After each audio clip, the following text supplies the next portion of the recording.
Hello friends, good morning. आज हम लोग 22 और 23 मार्च 2026 के करंट अफेयर्स डिस्कस करेंगे। आज के सेट में टोटल 8 टॉपिक्स है, जिसमें पहला टॉपिक जो है वो प्रोफेसर कावे मदानी से संबंधित है। तो प्रोफेसर कावे मदानी को जल संसाधन प्रबंधन में उनके नवाचारपूर्ण शोध, नीतिगत योगदान और वैश्विक स्तर पर जागरूकता बढ़ाने के लिए स्टॉकहोम वाटर प्राइज़ 2026 से सम्मानित किया गया है। तो स्टॉकहोम वाटर प्राइज़ 2026 किसको दिया गया है? कावे मदानी।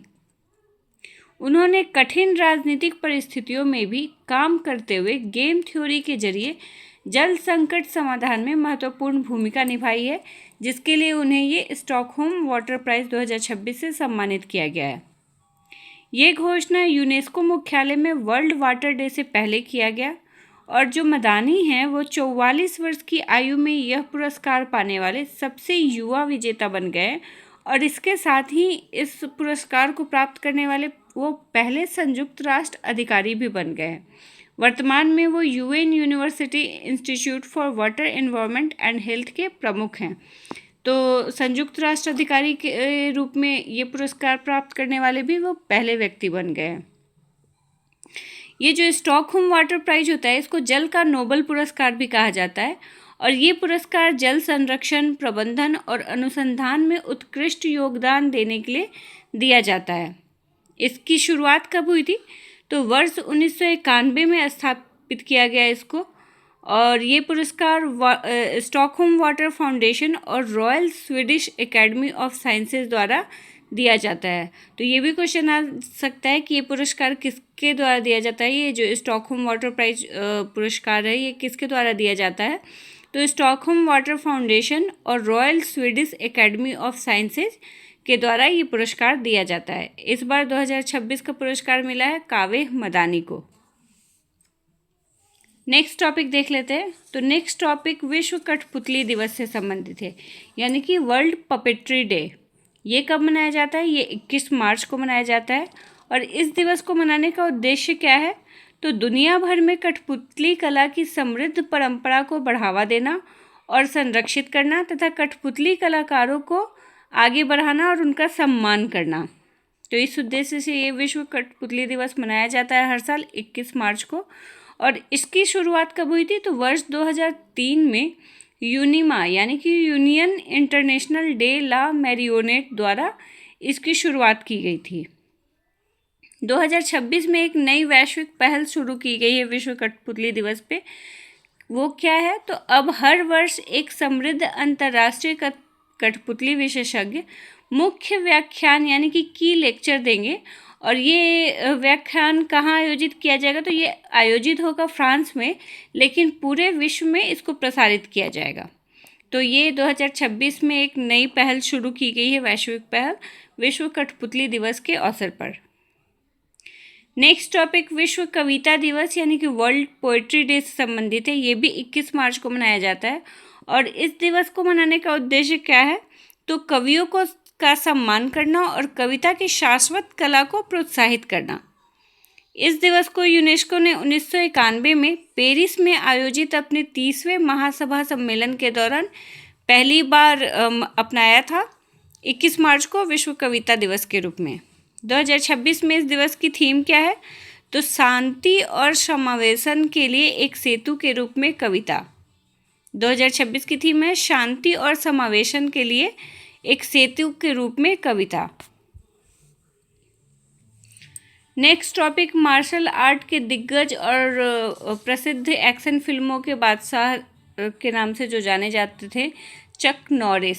इनका 86 वर्ष की आयु में निधन हो गया है। उनके निधन की पुष्टि उनके घर वालों ने इंस्टाग्राम अकाउंट से की है और चक ने Lone Wolf, McQuade, Code of Silence और वे ऑफ द ड्रैगन, इन सारी फिल्मों में अभिनय किया है और उन्होंने कराटे, जूडो और ब्राज़ीलियन जिउ जित्सु जैसे कई कराटे फॉर्म्स में ब्लैक बेल्ट हासिल किए हुए थे। तो ये चक नॉरिस थे जिनका 86 वर्ष की आयु में निधन हो गया है। नेक्स्ट टॉपिक भारत सरकार की एक योजना से संबंधित है। तो भारत सरकार ने हाल ही में रिलीफ योजना को मंजूरी दी है, जिसका उद्देश्य पश्चिम एशिया में समुद्री व्यवधानों से प्रभावित निर्यातकों को सहायता प्रदान करना है। अभी आप लोग को पता होगा, जैसा कि आप लोग को पता है कि अभी पश्चिम एशिया में ईरान, अमेरिका, इजराइल, इन सभी देशों में युद्ध छिड़ा हुआ है, जिसकी वजह से निर्यात आयात काफ़ी प्रभावित हैं। कई सारे तेल के टैंकर फंसे हुए हैं, जहाज़ फंसे हुए हैं होर्मुज जलडमरू मध्य में। इससे वैश्विक तेल संकट की स्थिति भी उत्पन्न हो गई है। तो इन्हीं सभी समस्याओं से निपटने के लिए निर्यातकों को सहायता प्रदान करने के लिए भारत सरकार ने रिलीफ योजना को मंजूरी दी है। रिलीफ का फुल फॉर्म क्या होगा? तो resilience and logistics intervention for export facilitation, ये भारत सरकार की योजना है।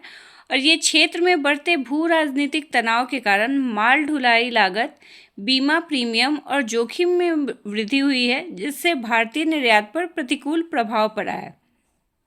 ये योजना किसके अंतर्गत संचालित होगी? तो एक्सपोर्ट प्रमोशन मिशन, इसके अंतर्गत ये संचालित होगी और इसमें UAE, Saudi Arab, Kuwait, Israel, Qatar, Oman, Bahrain, Iraq, Iran और यमन जैसे देशों को शामिल किया गया है। इस योजना की जो सबसे महत्वपूर्ण विशेषता है वो जोखिम कवरेज में वृद्धि है। जिन निर्यातकों ने 14 फरवरी से 15 मार्च 2026 के बीच ईसीजीसी बीमा के तहत निर्यात किया है, उन्हें संघर्ष से जुड़े नुकसान पर 100% तक जोखिम कवरेज मिलेगा। वहीं 16 मार्च से 15 जून 2026 के बीच होने वाले निर्यातकों के लिए 95% तक का जोखिम कवरेज प्रदान किया जाएगा। और एमएसएमई निर्यातकों को विशेष राहत दी गई है। क्या राहत दी गई है? तो जिन एमएसएमई निर्यातकों के पास बीमा नहीं है, वे अतिरिक्त माल ढुलाई और बीमा लागत का 50% तक प्रतिपूर्ति प्राप्त कर सकते हैं। इस योजना को लागू किसके द्वारा किया जा रहा है? तो ईसीजीसी यानी कि export credit guarantee corporation of India के द्वारा इस योजना को लागू किया जा रहा है, रिलीफ योजना को। नेक्स्ट टॉपिक विश्व इंडोर एथलेटिक्स से संबंधित है। तो भारत को वर्ष 2028 की विश्व इंडोर एथलेटिक्स चैंपियनशिप की मेजबानी का अधिकार मिला है और ये पहली बार है जब भारत इस प्रतिष्ठित वैश्विक इंडोर ट्रैक और फील्ड प्रतियोगिता का आयोजन करेगा। ये आयोजन किया कहाँ जाएगा? तो ओडिशा के भुवनेश्वर स्थित कलिंगा स्टेडियम परिसर में इसका आयोजन होगा। राष्ट्रीय पैरा एथलेटिक्स चैंपियनशिप का भी वहाँ आयोजन होने वाला है कलिंगा स्टेडियम परिसर में। तो और अब 2028 में विश्व इंडोर एथलेटिक्स चैंपियनशिप का भी आयोजन यहाँ पे किया जाएगा। ये निर्णय पोलैंड के टोरुन में आयोजित वर्ल्ड एथलेटिक्स काउंसिल की बैठक में लिया गया है। कौन सा निर्णय? तो भारत को जो मेजबानी का अधिकार मिला है, ये निर्णय वर्ल्ड एथलेटिक्स काउंसिल की बैठक में लिया गया है पोलैंड के टोरुन में। और विश्व इंडोर एथलेटिक्स चैंपियनशिप एक प्रमुख वैश्विक प्रतियोगिता है जिसमें कुल 26 इवेंट होते हैं, 13 पुरुषों के लिए और 13 महिलाओं के लिए। और ये प्रतियोगिता 3 दिनों तक चलती है। इस बार वर्ष 2026 का संस्करण कहाँ आयोजित हो रहा है? तो टोरुन पोलैंड में ही आयोजित हो रहा है, जहाँ पे ये फैसला लिया गया है कि 2028 की मेजबानी भारत करेगा। वहाँ पे ही 2026 की प्रतियोगिता आयोजित हो रही है। और इस बार की प्रतियोगिता है पहली बार 4x400 मीटर मिश्रित रिले को शामिल किया गया है। नेक्स्ट टॉपिक भी भारत सरकार की एक परियोजना से संबंधित है। तो प्रधानमंत्री नरेंद्र मोदी की अध्यक्षता में केंद्रीय मंत्रिमंडल ने वित्त वर्ष 2026-27 से 2030-31 तक के लिए स्मॉल हाइड्रो पावर विकास योजना यानी कि एसएचपी योजना को मंजूरी दे दी है। 2584.60 करोड़ रुपए के बजट के साथ ये योजना देश में लगभग 1500 मेगावाट की छोटी जल विद्युत क्षमता विकसित करने का लक्ष्य रखती है। और इसका उद्देश्य क्या है इस परियोजना का? तो विशेष रूप से पहाड़ी और दूर दराज क्षेत्रों में विकेंद्रीकृत नवीकरणीय ऊर्जा उत्पादन को बढ़ावा देना, इस उद्देश्य से ये योजना लागू की जा रही है। इस योजना के तहत 1 मेगावाट से 25 मेगावाट क्षमता वाले छोटे जल विद्युत परियोजनाओं को प्रोत्साहित किया जाएगा। और ये पहल विशेष रूप से उन क्षेत्रों पर केंद्रित है जहां अभी तक जल विद्युत क्षमता का उपयोग नहीं हो पाया है। कौन से क्षेत्र हैं वो? तो जैसे हिमालयी क्षेत्र हो गए या पूर्वोत्तर क्षेत्र हो गए, तो इन क्षेत्रों पर विशेष रूप से ये योजना केंद्रित है। और इस योजना के लिए जो कुल बजट निर्धारित हुआ है उसमें से 2,532 करोड़ रुपए परियोजनाओं के कार्यान्वयन के लिए और 30 करोड़ रुपए विस्तृत परियोजना रिपोर्ट तैयार करने के लिए निर्धारित किए गए हैं। तो ये स्मॉल हाइड्रो पावर विकास योजना से संबंधित टॉपिक था। नेक्स्ट और लास्ट टॉपिक है हमारा agriculture insurance company of India limited के द्वारा शुरू की गई एक पहल से संबंधित।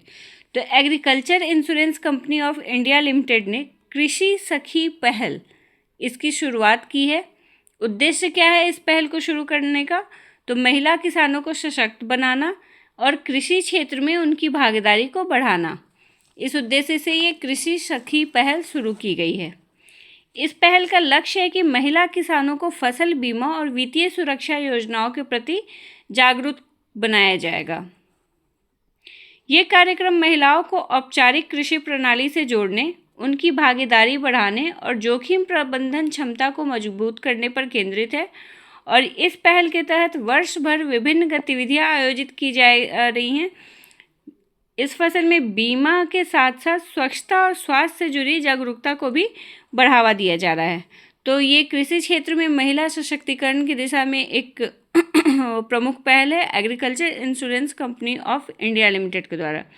संयुक्त राष्ट्र ने, आपको पता होगा कि 2026 को महिला कृषकों के लिए समर्पित देश वर्ष के रूप में घोषित किया है 2026 को। तो ये उसी से रिलेटेड एक पहल है, कृषि सखी पहल। ये हमारे आज के टॉपिक से मिलते हैं नेक्स्ट डे। Thank you.